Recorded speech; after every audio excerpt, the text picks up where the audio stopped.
So ngayong umaga, pag-usapan natin itong mga kaganapan sa ating bansa. Umamin na si Aplaska. Sino niya yan, Mr. Maravillas, na si Aplaska? Dapat imbestigahin ito. Pero sino niya, Mr. Maravillas, ang mag-iimbestiga niyan? Na makeup, wapay.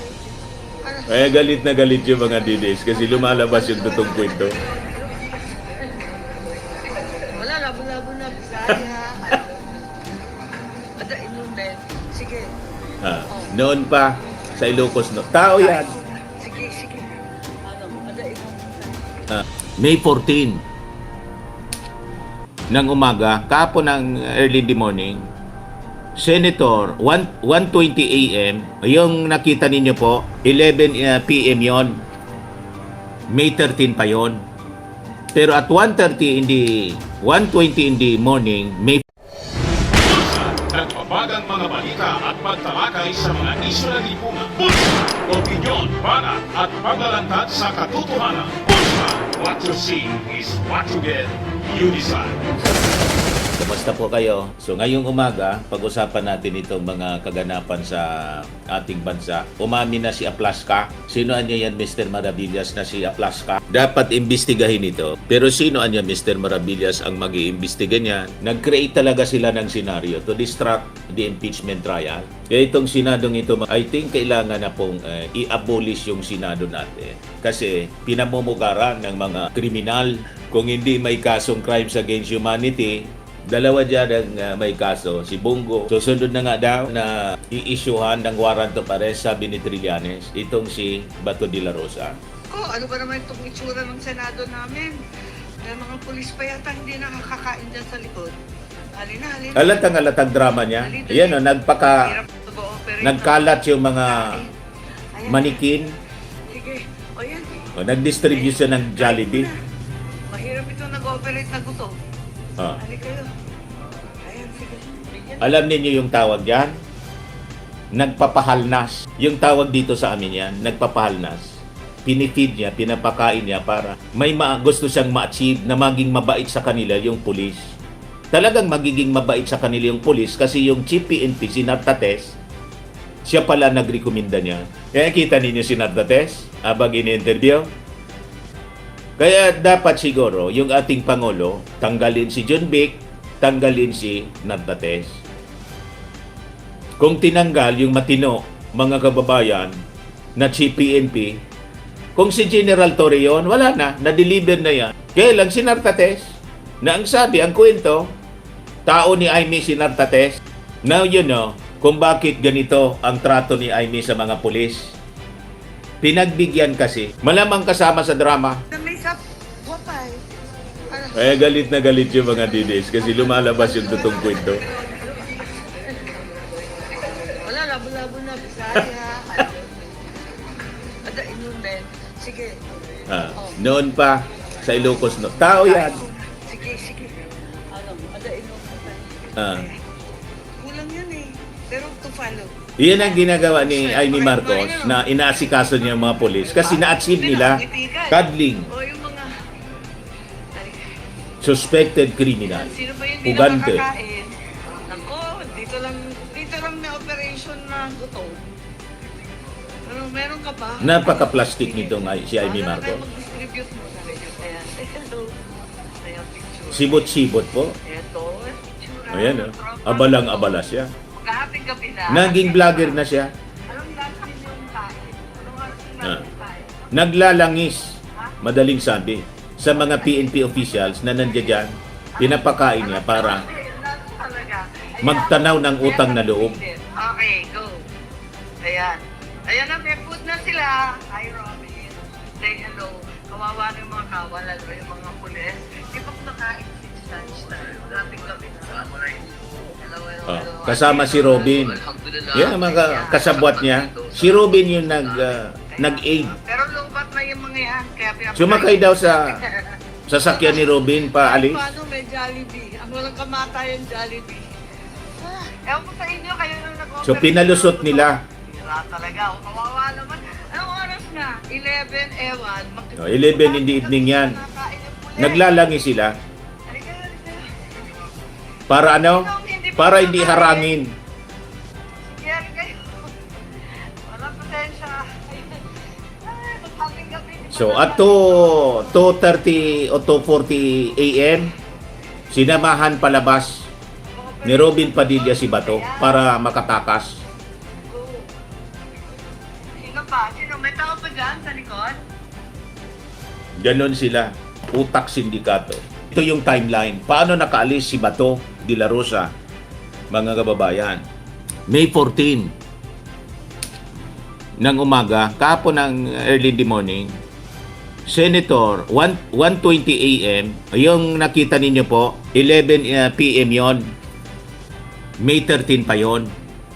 Pero at 1:20 in the morning, May 14 na, Senator Padilla arrived at Senator Bato de la Rosa's office for a private meeting that concludes after approximately 20 minutes. 1:57 AM, Mau Aplasca, the Senate Sergeant at Arms, nang sabi kaklase ito or mista, senior ata ng isang taon, 1986 na graduate si Bato, 1987 siya sa PMA.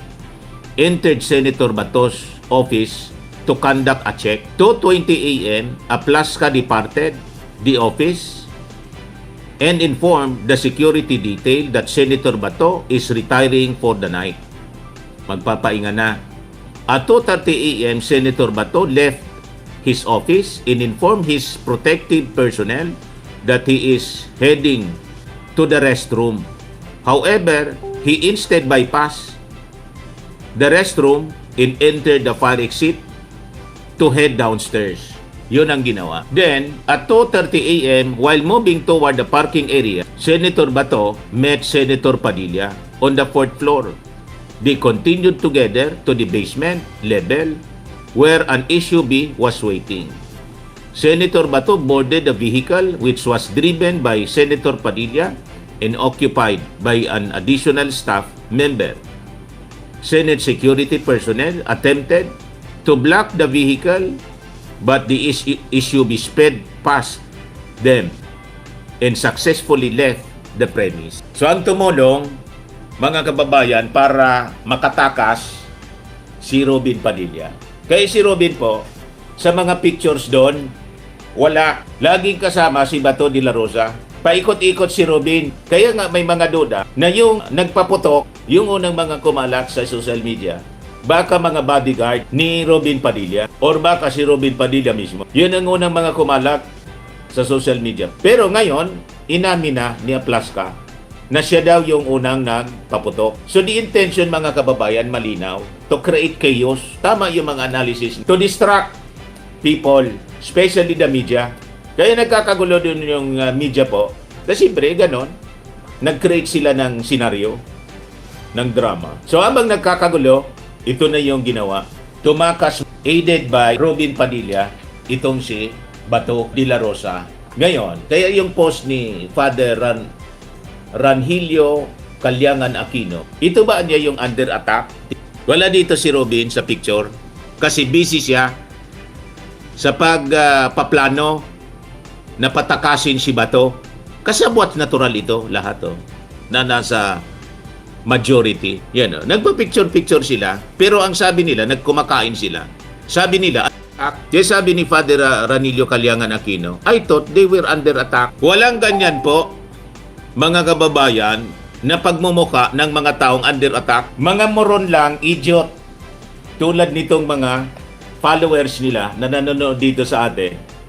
Mga mangmang, idiots, o kasabwat kasi. Ang maniniwala sa ganitong uri ng picture na under attack, relax na relax at nagbubungis-ngisan. Kaya dapat tanggalin na ito. Si John Vic, nakabungis-ngis sila. Napakakalma, mga kababayan. Sigurado, nag-uusap yan na dalawa. Ibalato mo na niya sa akin. Pag ganyan, ganito ang mga possible na mga hindi mo niya alam. Baka niya pagdating ng oras, mabago yung sitwasyon. Si Sara Duterte na yung presidente. Paano niya kayo? Mga ganon. Kaya, mahilig sila sa ganon na mga intimidation, pananakot. Paano niya kung kami na napakataas niya ng ratings ni Sara? Majority na kami sa Senado. We will acquit Sara Duterte. So magiging presidente siya. Pag naging presidente niya, paano kayo? Mga ganyan natin kwento, mga parinig, possibly ganon. Hindi ko man sinabing yun na yung sinabi. Possibly lang, based sa aking mga analysis. Yung mga theories natin na sinasabi, malapit yun sa katotohanan. Matindi itong si Trillanes, mga kababayan. Dapat ito yung i-endorse ng ating Pangulong susunod na presidente. Oh.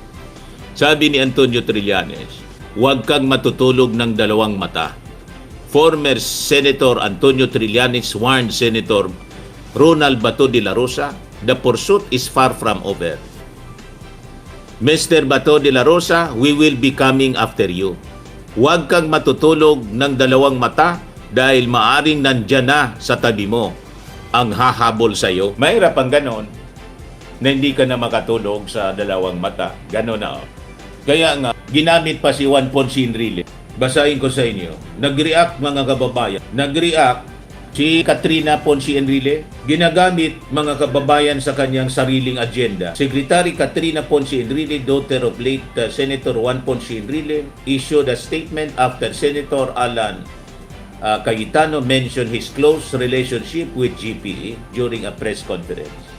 Nakikipag-close-closean kay Juan Ponce Enrile. Naglabas ng statement yung kanyang anak. Ito. Here is her full statement from the family of former Senate President Juan Ponce Enrile. Sabi dito, our family has taken note of the remarks recently attributed to Senate President Alan Peter Cayetano regarding his relationship with our father, former Senate President Juan Ponce Enrile. The Cayetano and families have indeed known each other for many decades, and we do not deny the history and familiarity that existed between them. However, genuine relationships are not measured solely by words spoken publicly after a person has passed. They are measured by presence, sincerity, and the quiet acts of respect shown to a grieving family during moments of profound loss. During the necrological services held in the Senate and throughout the difficult days surrounding our father's passing, our family could not help but notice who chose to be present and who did not. And for this reason, recent public declarations of closeness, while noted, inevitably strike our family with a certain sadness and disappointment.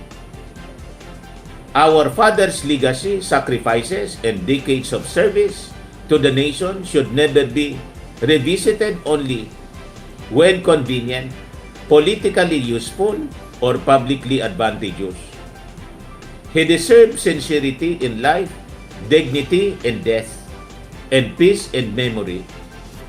Despite our personal feelings, we continue to uphold the values of grace and restraint that our Father himself carried throughout his long public life.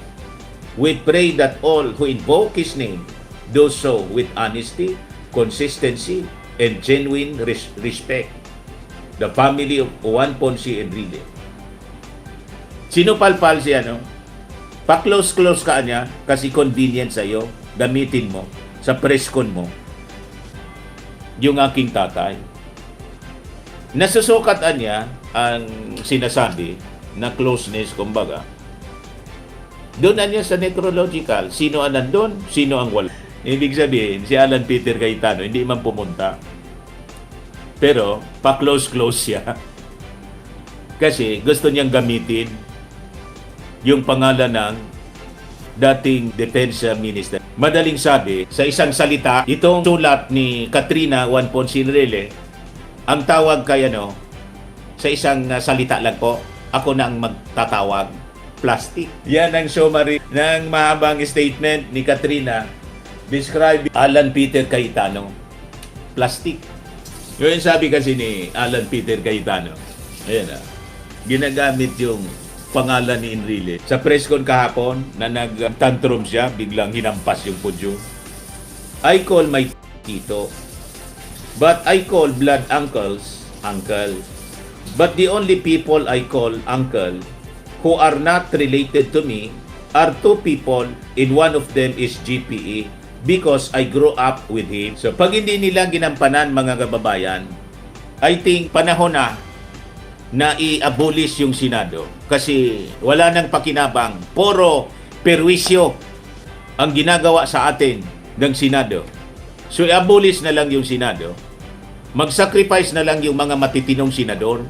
Di tumakbo na lang kayo, hindi pa masyado magasto sa parlamento. Congressman, unicameral, mambabatas, MP member of the parliament, MP, assemblyman noon. Hindi pa magastos kasi distrito. Yung mga senador, mabubuhay ang Pilipinas. We will survive. We can exist. Nangyari na noon. Panahon ng dating Pangulo Apo Lakay.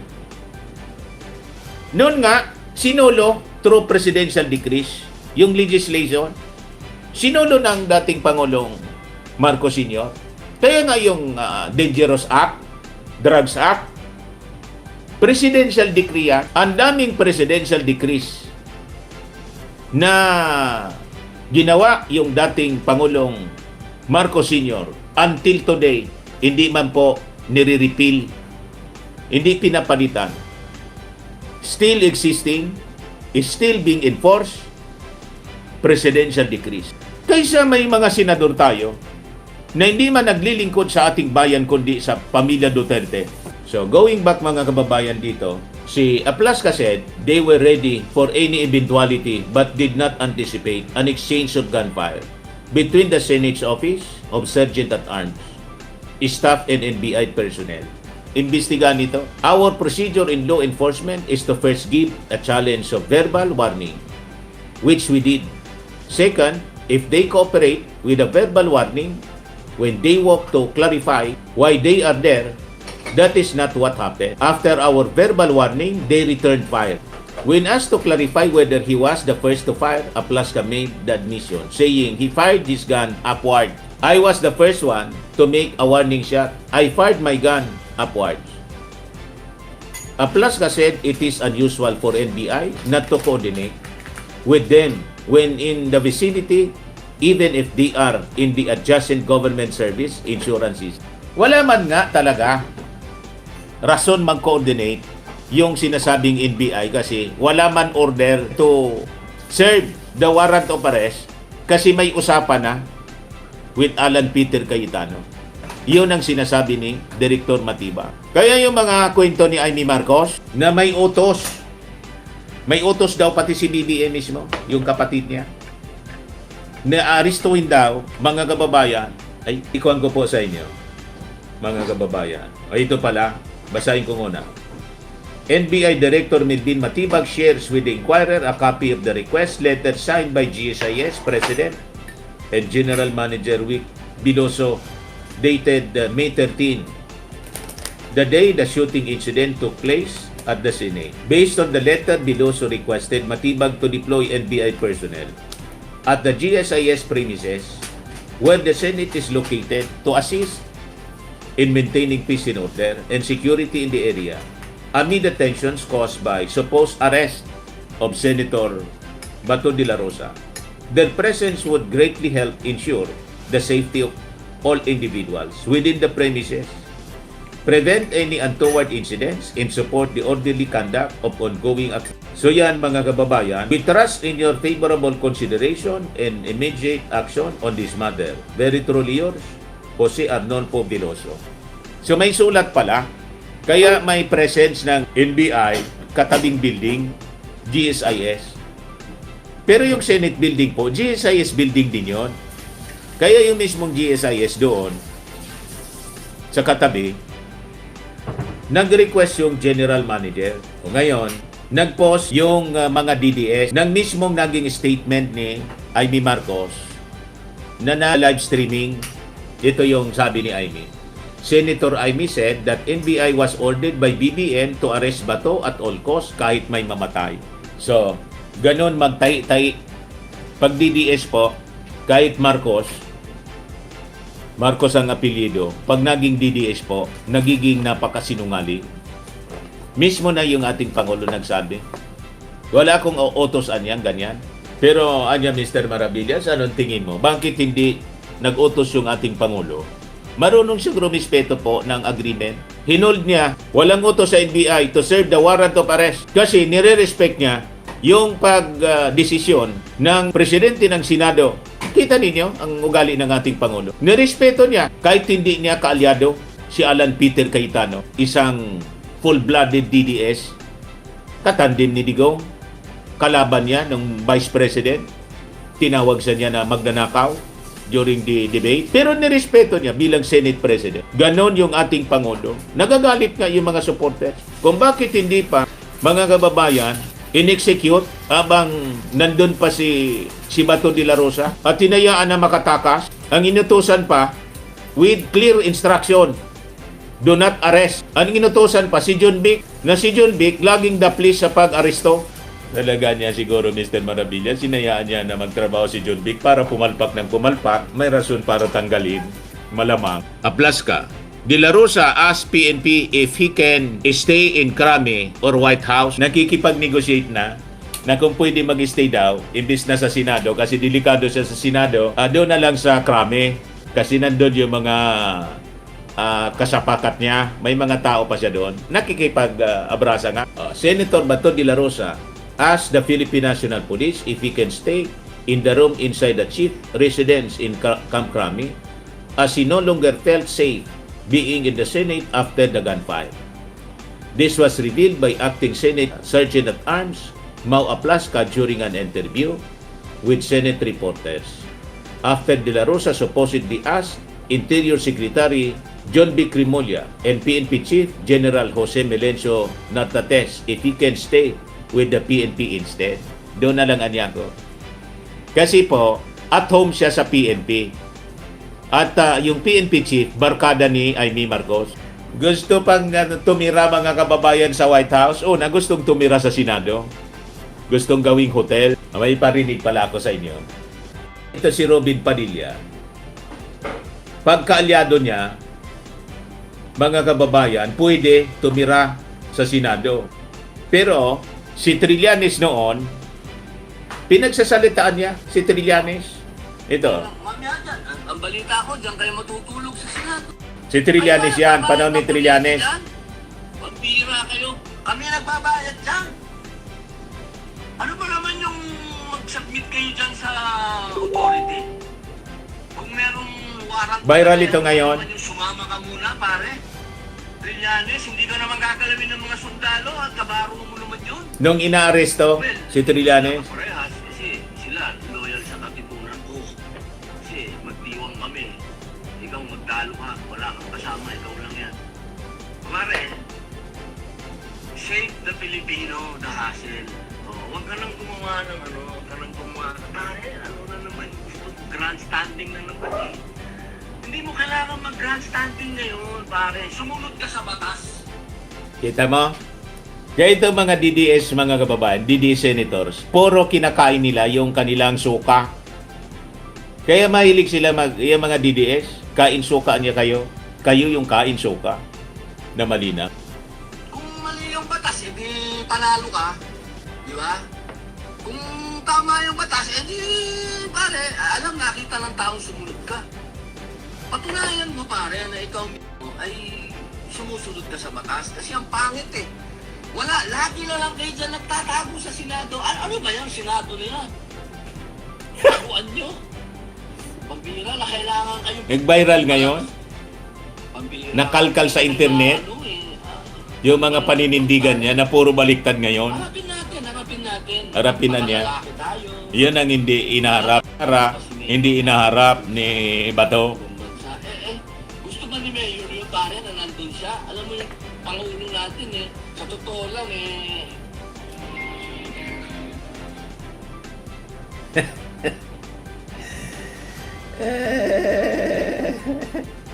Yun na yata ang pinaka-busy na Pangulo na nakita ko.